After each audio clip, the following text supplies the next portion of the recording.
चिकित्सा त्रुटिरू रोगी मृत्यु अभियोग उत्तेजना केन्दुझर जिला मुख्य चिकित्सालय जड़े चिकित्साधीन युवक मृत्यु को नहीं जिला मुख्य चिकित्सालय उत्तेजना देखा घटनार प्रकाश जे केन्दुझर सदर थाना मुकुना गाँवर सुरेश स्वाई 24 वर्षर पुओ विकास ज्वर में पीड़ित हो हस्पिटाल भर्ती होते जिला मुख्य चिकित्सालय पुरुष मेडिसिन वार्ड में भर्ती करा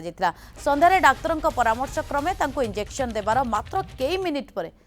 मृत्यु हो जाता यापर शह शह युवक और मृतक निकट संपर्क जिला मुख्य चिकित्सालय पहुंची हस्पिटाल घेराव करते घटनास्थल को जिलापाल और सीडीएमओ आसी तदंत लोके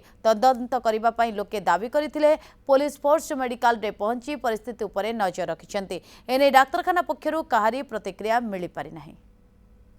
इंजेक्शन आज्ञा देला इंजेक्शन द्वारा मरीगला आज्ञा को इंजेक्शन देले किन जानिबा सार कहले जे पैरासिटामोल इंजेक्शन दिया जिवो कि दीदी को इंजेक्शन देले आम कि जानी आम दाबी करूँ यार तर्दमा करा जाऊ को इंजेक्शन देले से दीदी की डका जाऊ सब भीतर कार्यानुष्ठान करा जाऊ संध्या बेले पुणी डॉक्टर राउंड रहिले आसला देखिले देखला सब ठीक अच्छी कहले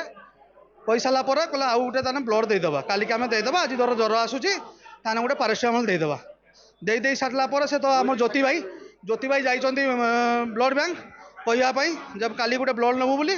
देखला बेलू सागे सागे पाक फोन कला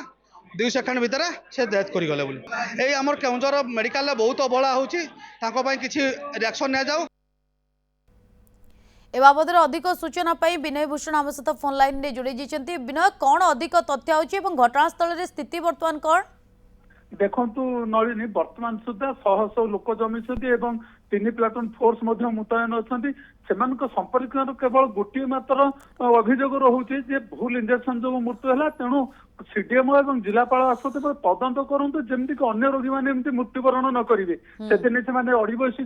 पुलिस बर्तमान जगि रही शह शह लोक भी उपस्थित अच्छा कौन से डाक्तखानार अधिकारी से देखा ना नलिनी। विनय जी इंजेक्शन देथिले तांकर ए बाबद रे किछि भी प्रतिक्रिया मिली पारि छि कि कारण डाक्टर परामर्श क्रमे ही नर्स जनक इंजेक्शन देथिले से प्रथम कहते डाक्तर मत कही पारासीटामोल इंजेक्शन देवाई जेहेतु ज्वर होती मुझे किंतु घर लोकर कहवा कथा ये इंजेक्शन में जड़े रोगी मरब ना तेणु सी भूल हुए तो इंजेक्शन दे था पारती बर्तमान से नर्स ना सेठार कुआडे चली जाइए कौन से मेडिकल अधिकारी सेठा ना लोक मध्य उत्तेजना प्रकाश पाई पुलिस मत बुझासुझा करने चेष्टा कर गोटे दाबी बारंबार मेडिकल एमती घटना घटी रोगी मरुंट किसी दिन पूर्व जड़े महिला मृत्यु होता 7 दिन पूर्व तेणु यह केमती बंद हम प्रकृत तदंत हो दोषी को दंड दि जाए आउ कहीं मृत्युवरण न करते रही केवल रोगी परिवार दाबी नलिनी। घटना पर नजर रखि विनय तमाम सूचना बहुत बहुत धन्यवाद।